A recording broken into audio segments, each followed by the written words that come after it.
Hindi lang Filipino comfort food ang sentro sa first anniversary ng Bistro Aurora. Pagkilala rin daw ito sa kanilang mga empleyado na malaking bahagi ng kanilang tagumpay. Yan ang agenda report ni Avia Zunic.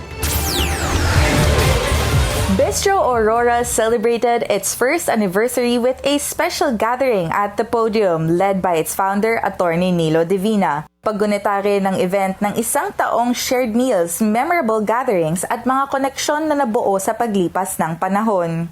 You put your love into it, then everything, of course, becomes relevant, becomes appreciative.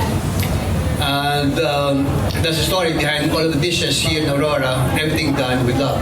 Ang restaurant ay isang tribute sa ina ni Attorney Divina na si Aurora, na inspirasyon sa konsepto ng resto dahil sa kanyang pagmamahal sa pamilya, hospitality at mga pagkaing pinagsasaluhan sa hapag. Another lesson learned from my mom is that you have to make others happy. So every person you meet along the way, you make him or her happy.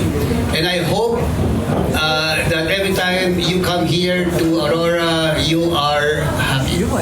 Pinagsaluhan ng mga dumalo ang ilan sa signature dishes katulad ng dinakdakan croquettes, burrata salad at pulpo na nagpapakita ng modern take nito sa Asian comfort food. Hindi lang pagkain ang binigyan pansin sa gabi dahil kinilala rin ang mga empleyadong naging bahagi ng tagumpay ng Bistro Aurora sa nakalipas na taon. 1 year since opening its door, ipinagdiriwang ng Bistro Aurora hindi lang ang kanilang tagumpay kundi with the people that helped them along the way. So tonight is a toast to passion and the people and the community that they made. Para sa agenda, Avia Zunic, Billionaire News Channel.